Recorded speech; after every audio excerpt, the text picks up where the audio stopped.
Court calls the case of the people versus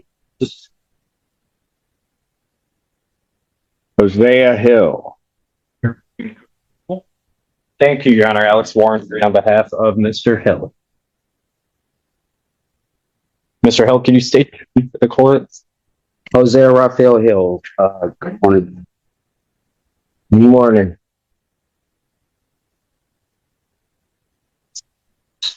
We're going to need to deal with this violation.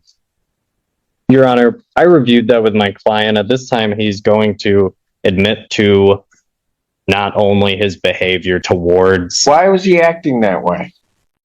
You're going to have to give me an explanation for that. Those folks over there at Community Corrections have to deal with a lot of people coming through, a lot of people that are under stress, and they don't need this garbage. And certainly, and I'll be honest with you, especially Ms. Dozier, does not need this garbage.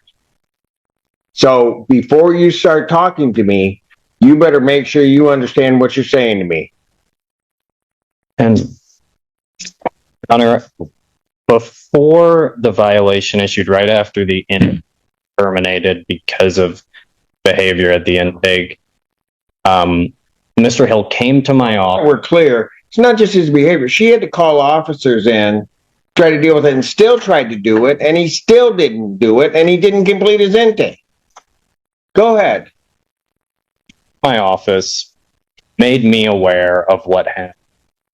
Sat down with me, wrote an apology letter to Agent Dozier, sent it to her.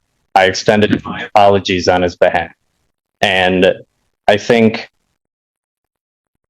to try and put this into context, and he acknowledges there's no excuse for it, but to try and put it into context, Mr. Hill has had medication stolen. He's prescribed medication for a mental health diagnosis. As he scheduled 2 appointments with his psychiatrist to make a plan moving forward.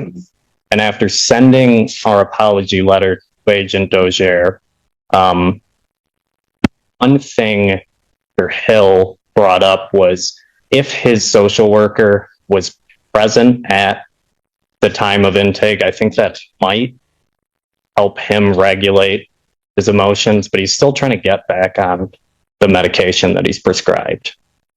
So we'll just read the letter here.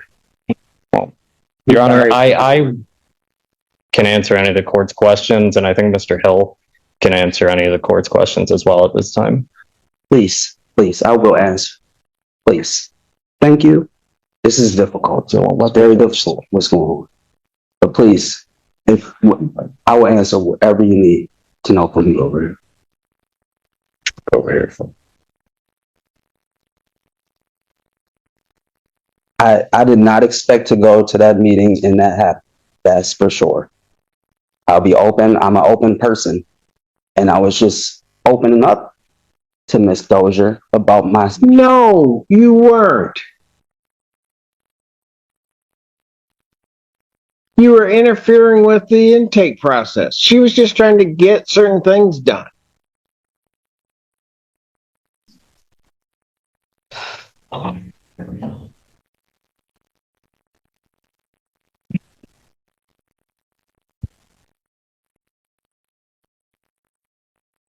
Can I mention something?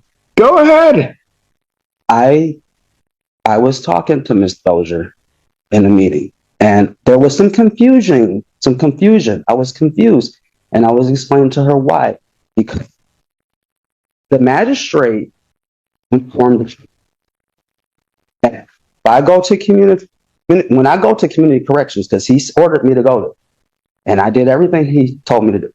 And when we were in court, when I was in jail, and we were in court, he mentioned about corrections, and I already had past experience with community corrections, so I understand that these things cost money.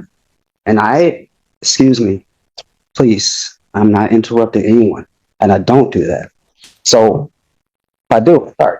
But once I Once I was ordered to go there, I mentioned the judge in court.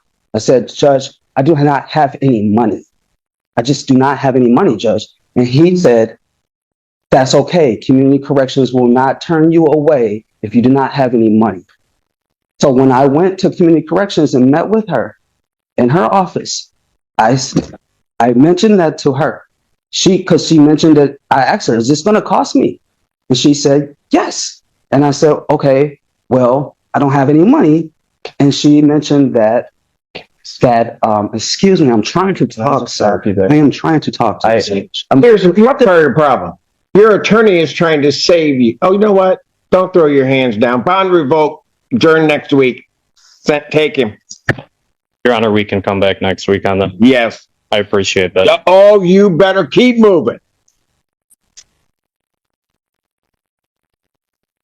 I'll adjourn this out to the 14th. Appreciate that, Your Honor. This case is a perfect example of how courtroom behavior can make or break your future. Mr. Hill came into court with a chance to explain himself after problems with community corrections, intake, and supervision violations. His attorney tried to present mental health struggles, medication issues, and even an apology letter as reasons for leniency. But the judge focused on one thing above all else: accountability and respect for court authority. Once the interruptions continued and tensions exploded in open court, the judge decided enough was enough and revoked bond on the spot. It's a harsh reminder that in court, emotions can cost you freedom faster than people realize. So now we want to hear from you. Did the judge make the right call, or should Mr. Hill have been given another chance? If you found this courtroom breakdown shocking, make sure to hit that like button, share your thoughts in the comments, and don't forget to subscribe for more jaw-dropping courtroom moments and legal drama.